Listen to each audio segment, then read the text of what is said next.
Let's get started with our first news. Khamzat recently opened up about an intense sparring session he had with Ilia while waiting for the official announcement of his first UFC title defense. He has been staying in the UAE, keeping himself busy with training and spending time with his close friend Russian vlogger Adam Zubairov. Adam frequently films interviews and day-in-the-life vlogs with Khamzat, giving fans an inside look into his camp and daily routine. During one of their recent sit-down conversations, the topic turned to Khamzat's dominant victory over Robert Whittaker at UFC 308. That same card was headlined by Max Holloway taking on Ilia in a highly anticipated fight. When reflecting on the event and Ilia's performance, Khamzat casually mentioned that the two had sparred not long before those fights took place. The revelation caught some by surprise because of the significant size and weight difference between the two fighters. Still, Khamzat admitted that he didn't hold back during their rounds together. It's well known that Khamzat is a close friend of Georgian fighter Garry Kutataladze, who also shares a strong bond with Ilia. Over the years, Ilia and Garry have trained together many times, and that connection eventually brought Ilia and Khamzat into the same gym. In fact, there's already footage out there showing them putting in work at the All-Stars training facility, further proving the authenticity of their sessions. Khamzat shared his thoughts directly about the sparring, saying he had a solid performance that night, and getting a finish over Holloway was impressive. It's a great achievement for Georgians having a UFC champion across two divisions. I've trained with him a few times before, and recently he dropped by the gym while visiting Garry. We did some sparring, and sometimes I forget that I have a fight coming up. I end up going all out just like it's regular training. He tried to push the pace, so I cracked him with some hard shots, then took him down. Let's not talk about what I did after that. It's not necessary. Those words show the intensity that Khamzat brings to every session, regardless of who's across from him. Even though the rounds were meant to be friendly, his natural competitiveness turned it into something much more. The respect was still there, but his description makes it clear that when Khamzat trains, it's never light work. Before moving to the next news, we have one quick request for you. We're constantly working on improving our content to earn your love and support. That's why we'd truly appreciate it if you could take just a moment to leave a like on this video, subscribe to the channel, and hit the bell icon so you never miss an update. Move on to another news. Paddy Pimblett is once again fired back at the MMA community, reminding everyone that despite all the criticism surrounding his weight, he has never missed the lightweight limit. Ever since his UFC debut, fans and analysts have questioned his decision to pack on pounds between fights, pointing out how his massive weight swings could eventually damage his chin and overall longevity. But according to Paddy, the issue is blown out of proportion. He insists that while he enjoys eating outside of camp, when it's time to cut down, he makes 55 with relative ease. In a recent sit-down with El Doberdan, Paddy didn't hold back. He addressed the critics head-on, saying that people make too much of a fuss over his lifestyle between fights. For him, food is simply something he enjoys when he's not in camp, but it doesn't prevent him from performing when fight night comes. Eventually I'll move up a division when I get a bit older, I think, Paddy explained. But I don't struggle to make weight, you know what I mean? I make it 155 quite easily. I just enjoy me food outside of camp. His words reflected just confidence, but also a sense of frustration at the constant doubts being thrown his way.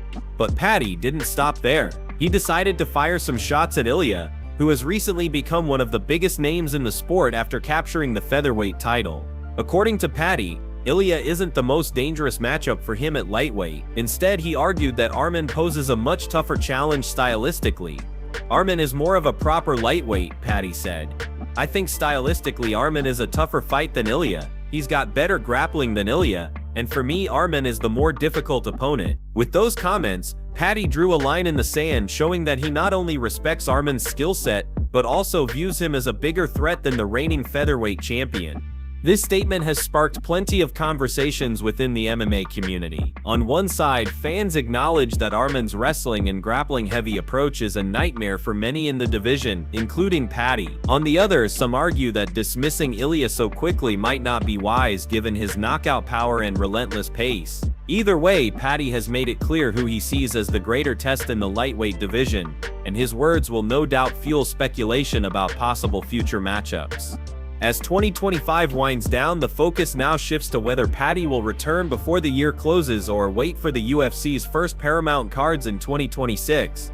With his popularity, there's no doubt the promotion will look for the right stage to showcase his comeback. Whether it's against a top 10 opponent like Arman, a grudge match with Ilia, or even another entertaining clash that suits his style, fans will be eager to see him back in the octagon. One thing is certain, Paddy's confidence hasn't wavered, and his willingness to fire back at the critics proves he's ready to remind everyone why he's one of the sport's most talked about names. Move on to another news.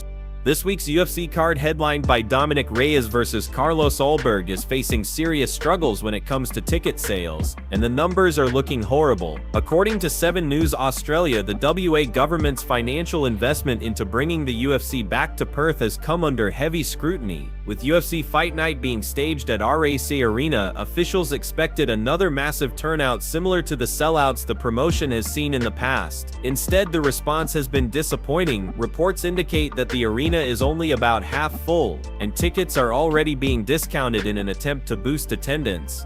When the UFC first returned to Perth, fans came out in huge numbers. The energy, the excitement, and the buzz around those events were undeniable. But this year, the reception has been far more subdued. A welcome to country ceremony ahead of the fights drew a respectable turnout, but nothing close to the packed houses that have defined previous UFC events in the region. The decline has raised serious questions about what's really behind the poor numbers.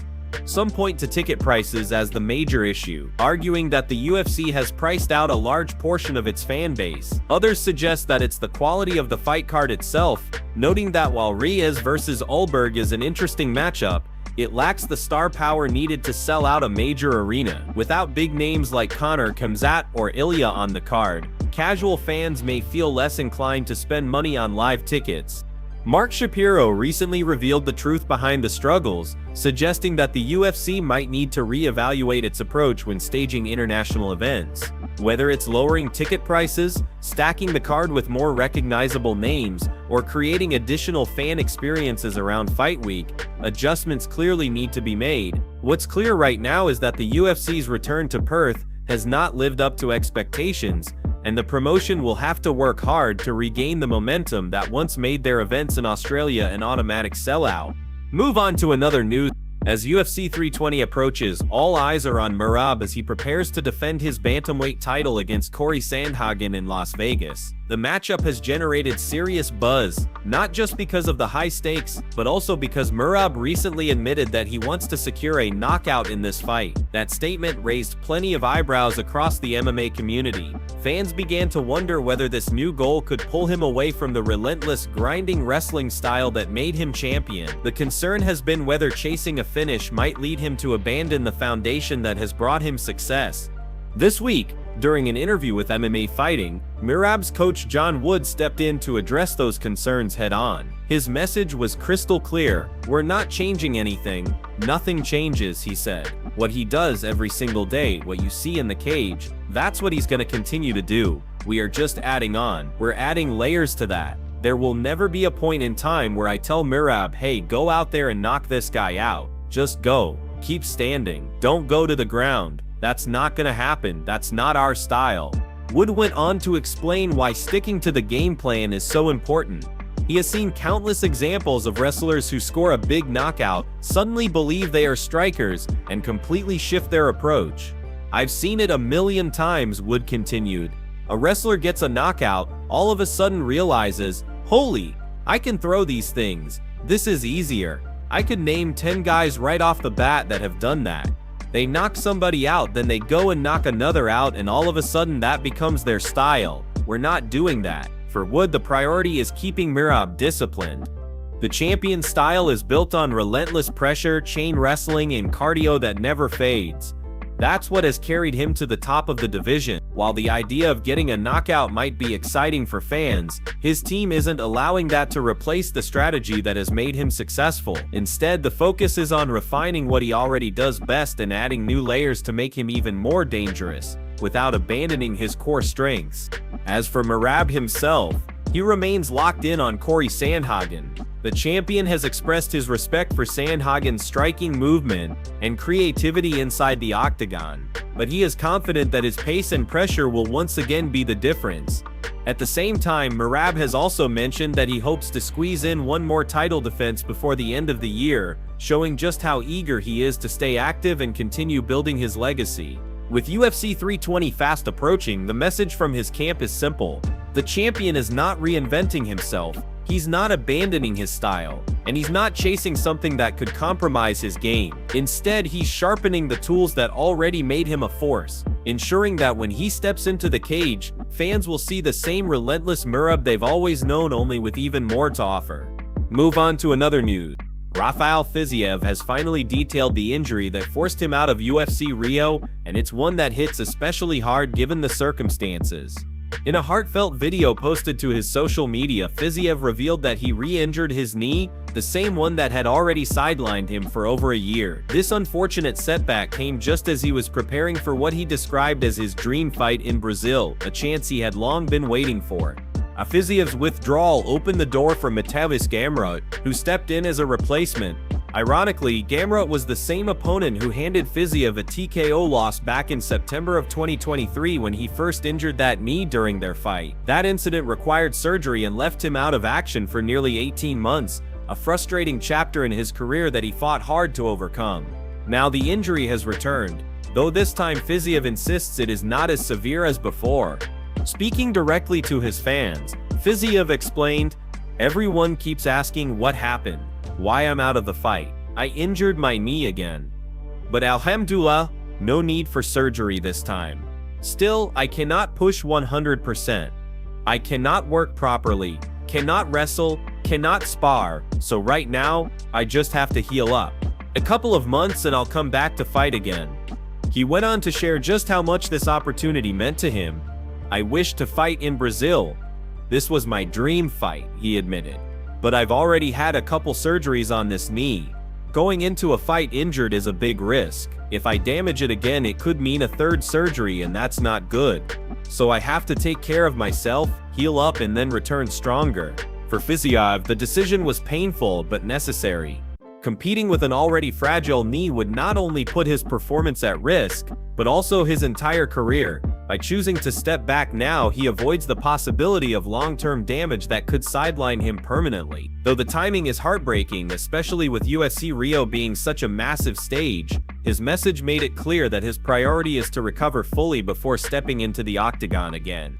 The injury may have delayed his plans, but Fiziev's determination to return is evident. He knows the fans want to see him back in action, and he has promised that with proper healing, he will be ready to deliver once more. For now, his focus is on recovery, patience, and ensuring that when he returns it will be at full strength. Move on to another news. Garry has taken direct aim at Leon Edwards, calling him mentally weak and claiming that the former champion is nearing the end of his career. After Carlos Pérez scored a big win over Jeff Neal, he wasted no time in calling out Leon Edwards. At that moment, Garry was confident that Edwards would not accept a short-notice fight in Rio. He believed Leon's days at the top were already behind him, and that his fire for the sport was nearly gone. While that short-notice matchup never materialized, the UFC has since booked Pérez and Edwards for a clash at UFC 32 in Madison Square Garden. Despite the fight being made official, Garry has not changed his stance. He remains adamant that Leon is a fighter who is teetering on the edge of retirement. During a recent interview with GameShub, Garry did not hold back when discussing the state of Edwards' career. "I feel like Leon Edwards is on his way out, and he has been on his way out for a while," Garry explained. "When you watch the fight with Belal and you look at Leon sitting in that corner, he doesn't look like he wants to be there. His team should be honest with him and say, 'Mate, you've lost the love for this, you're done.' But I don't think his team is strong enough or vocal enough to say what needs to be said." Garry continued, pointing to what he believes is a lack of passion and mental strength in Edwards. "Mentally, he's weak. I feel like his love for the game is gone, and honestly, there wasn't much of a fighter there in the first place. I don't believe there's any left now. I'm shocked he even agreed to fight Carlos Pérez. I think he's gonna get knocked out, put unconscious, and then we'll never see Leon Edwards compete again."